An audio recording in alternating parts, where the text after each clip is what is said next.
Yo, what's up guys, welcome back to another video. This is a reaction to This Meant You Were Rich in the 1960s. So, from what I'm assuming, this is going to be a video looking at 1960s America, and with that, things that maybe people would have in their homes that were quite rare to have. Again, maybe just richer families, wealthier families would have them.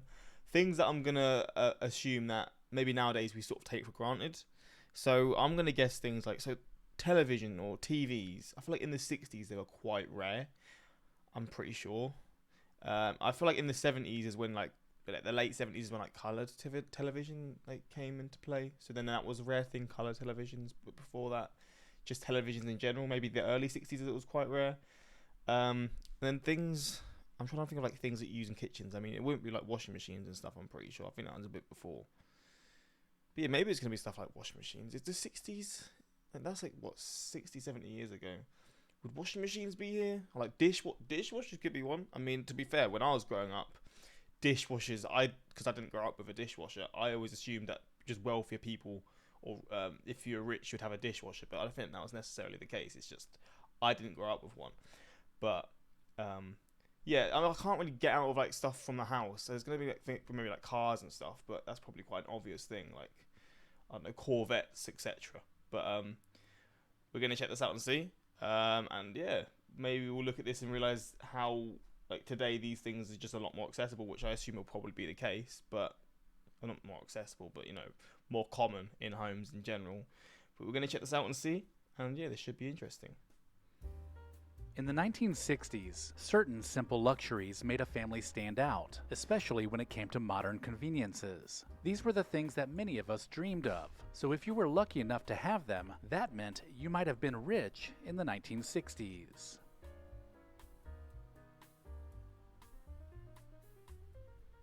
In the 1960s, having central air conditioning was a big deal. Most people were still using fans or noisy window units to stay cool, but central air made a home feel fancy and modern. Walking into a house with... This is another one I said about dishwashers, but this too. I mean, in the UK it's not a thing.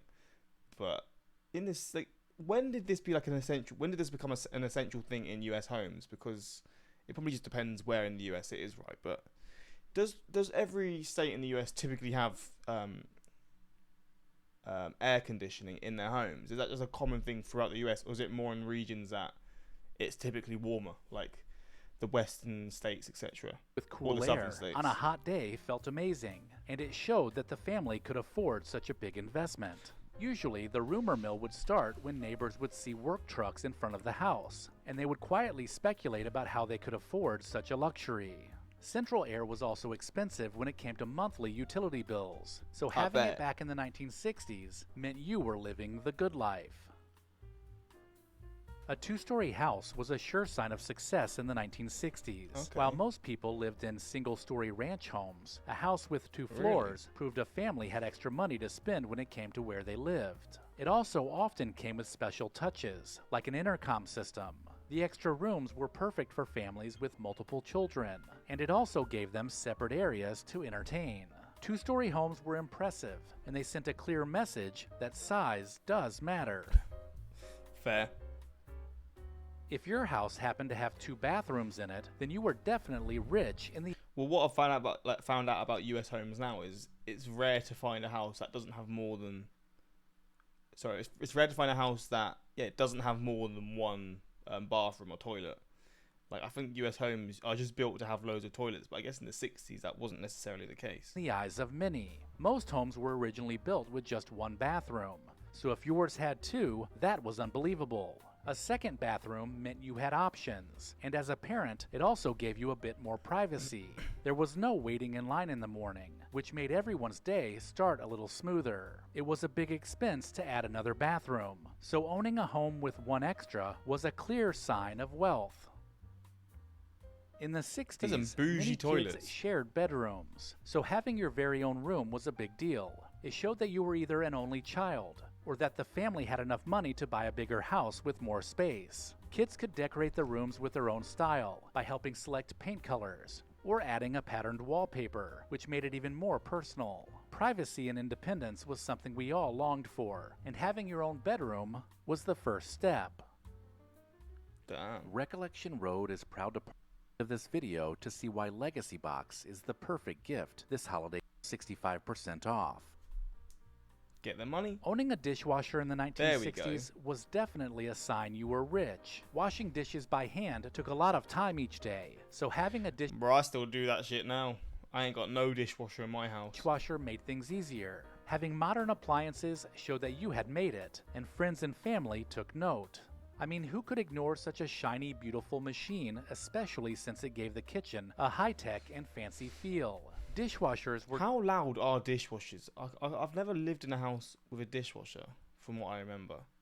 Are they loud, or are they just like quiet and they just get the stuff done and then you take it out like after an hour? new at the time, and that means they were pricey too.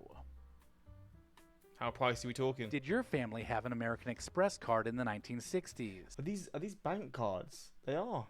They look like some bougie bank cards. Damn. Amex was more than just a way to pay. It was a status symbol, because not everyone could get one. Honestly, most people didn't even use credit cards back then, but pulling out an Amex card in front of friends at a nice restaurant showed you were part of an elite group. Damn. It was more than just a credit card. It was a statement of success. What the fuck? Having a color TV in the 1960s Oh, so not just TV, color TV in the 60s was when color TV came in. Okay, well I was kind of there. was a huge step up from the small black and white sets of the 1950s. Color TVs were expensive and new, so not many people could afford them. And if a family had more than one TV, forget about it. They were loaded. Color TV made watching shows like The Wonderful World of Disney even more magical, and families with one were often the center of attention. Everyone on the street knew which house had a color TV, and the new owners would often invite neighbors in to check it out. That must have been such a mad change, having like just color on your TV. It really changed everything. A flocked Christmas tree was a holiday showstopper in the 1960s. A flocked Christmas tree. These trees looked like they were covered in snow, Oh, which made okay. them a luxury compared to regular trees. Placing the tree in the front window showed pride in the family's festive spirit, and it gave the neighborhood something to admire. Flocking cost extra, so the fancy tree was something that only a select number of families indulged in. That's an interesting looking tree. In the 1960s, having two cars in the driveway was a sure sign of success. Most families at the time only See, this is the sort of thing now that I'd feel like if you got two cars now, I'd feel the same. Two cars in your driveway in the UK, in the UK, to me, is a sign of money. I mean, it's very rare you find people having even driveways big enough to do that, but that's how I feel even like today. Look how fancy cars in these times used to look, by the way. They look so different. Like, I feel like cars now are all just the same. They look so much more unique in these times. had one car, so owning two meant you were doing something right. Look how long they are as well. I mean, I feel like this is probably quite a pricey car, right? And if one of those cars just happened to be a Cadillac, you were living large, because Cadillac. Cadillacs were the ultimate luxury vehicle. Okay. Two cars also meant more freedom, where mom could run errands while dad went off to work. I don't know why I said Corvette at the start. I think I meant Cadillac. I'm pretty sure I meant Cadillac when I said Corvette at the start of this video. Flying on airplanes in the 1960s was a rare treat, but getting on a plane to head off on vacation was unheard of, unless you were rich. Most families would load up the family car and drive to their destinations, so flying made a big statement. Airline tickets cost a pretty penny, but it meant you could go to far-off places and not spend days driving. Maybe a flight to California to visit Disneyland, or a summer vacation down to Florida. Flying the friendly skies was truly a first-class experience back in the 1960s. Owning a copy of TV Guide in the 1960s made a small but important statement. Most people just used the newspaper for TV schedules, but TV Guide was a glossy magazine that cost extra. It was filled with more than just listings. It had articles about celebrities and upcoming shows, which made it feel special. Buying TV Guide every week showed that the family had disposable income and cared about staying current with the latest entertainment trends.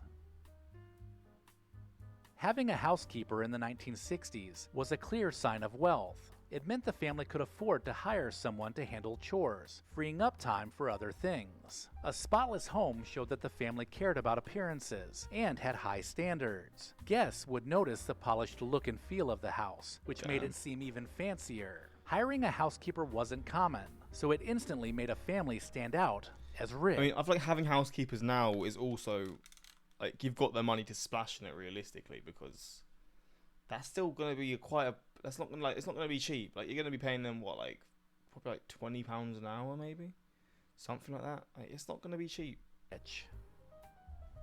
An in-ground pool in the 1960s turned any backyard into a luxury retreat. Pools were expensive to install and maintain, so not many families had them. Hosting pool parties became a way to show off this high-end feature to friends and neighbors. An in-ground pool was much fancier than... All of these things that are being mentioned are things in the UK that I feel like still mean you're rich. the above-ground ones, making it a status symbol.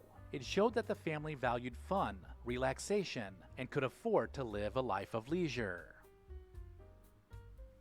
Having 2 living rooms in the 1960s was a sign of... Isn't this still a sign of being wealthy? Having 2 living rooms at any point to me is like, okay, you've got a big house. A big and impressive house. One room was often for family use, while the other was a formal space for entertaining guests. Okay. Some families kept the furniture in the formal living room covered with plastic to keep it looking brand new, which made the room feel even more special. This setup showed that the family had extra space and could afford to decorate it beautifully, giving the home a polished, elegant feel. Okay. Owning a riding lawnmower in the 1960s made yard work look like fun instead of a chore. These machines were expensive, so having one showed that the family could afford the best tools. Some families took it a step further and hired a gardener, which meant they didn't have to do any of the work themselves. A well-kept lawn was a sign of pride and prosperity, and having the means to maintain it so perfectly made a clear statement about wealth. Is that it? Recollection.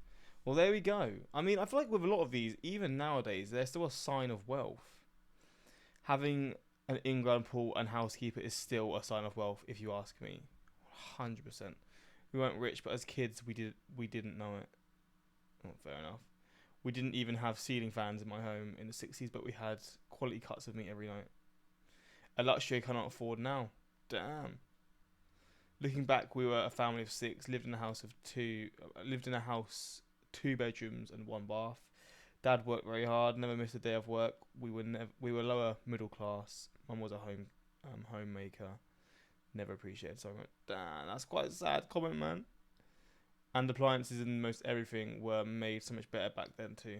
Yeah, because they weren't mass made, I assume. They probably lasted for years and years. Nowadays, they're made... I'm not going to say they're made to break, but let's be real. There's probably a money method in terms of them making them not to last forever, right? Having an electric garage door open in the 60s was fancy. Oh, damn. Oh, is that like a remote where you just sort of control it by a remote or something? In the 60s, the only AC we had was a window AC in my parents' bedroom. On a really hot day, we all ended up there looking at TV. At least the parents had it in their room, though. There we go. I mean, I feel like a lot of these are relatable even to current day, to be honest. But like stuff like, I guess, colour TVs and washing, dishwashers and stuff. These are things that I assume in the US, especially, you're gonna find them in almost every home nowadays. But yeah, interesting video. Hopefully you enjoyed. And until next time, let's subscribe.